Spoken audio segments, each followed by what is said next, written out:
Jess, there's some meatballs that are crisped but not cooked all the way through. Can you show these guys about the size of the balls that we made? We made some spicy meatballs. These are the spicy 3-meat meatballs. I put those down there. And now we're making my mom's tomato basil sauce. So basic. 2 turns of the pan, EVOO, extra virgin olive oil. 2 fat tablespoons of butter. Melt the butter into the oil. Add 4 cloves of garlic. Smells so good. Crushed or chopped or grated. And that's it. We're just gonna roll with tomatoes and basil now. So for the sauce, we put in some passata. Passata is tomato puree made from fresh tomatoes.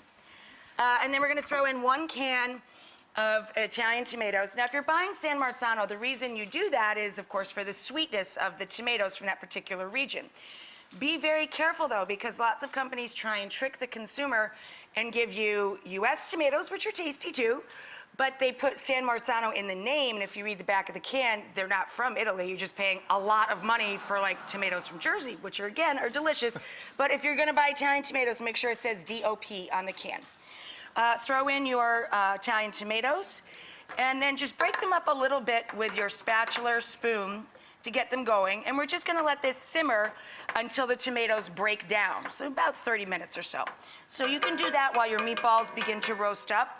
My mom always puts in a little bit of homemade or store-bought stock, beef or chicken, doesn't matter, a little splash of stock.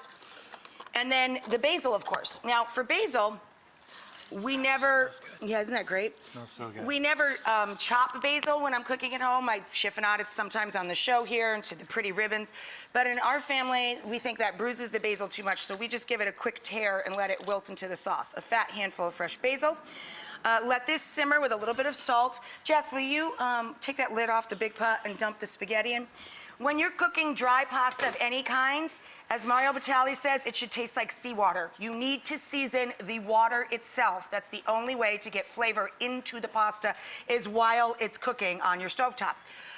This wasn't on high enough, sorry. But at home, make sure this is at a full rolling boil before you add salt. Salt will sink to the bottom and scar your pots if you salt the water before it's at a full rolling boil. When I was a little girl, my mom would always toss the hot pasta with a little of the starchy cooking water, the salty water right before you drain it. Then we put in a couple of pats of butter and our grated Parmigiano cheese.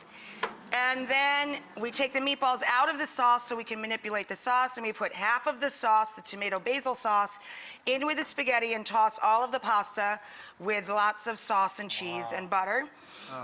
You toss all of the spaghetti with half of the sauce and lots of Parmigiano cheese.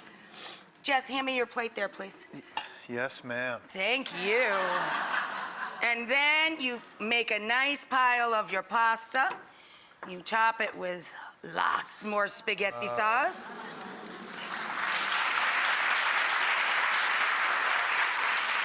And then, how many balls would you like, Jess? Oh, as many as you can handle, Rachel.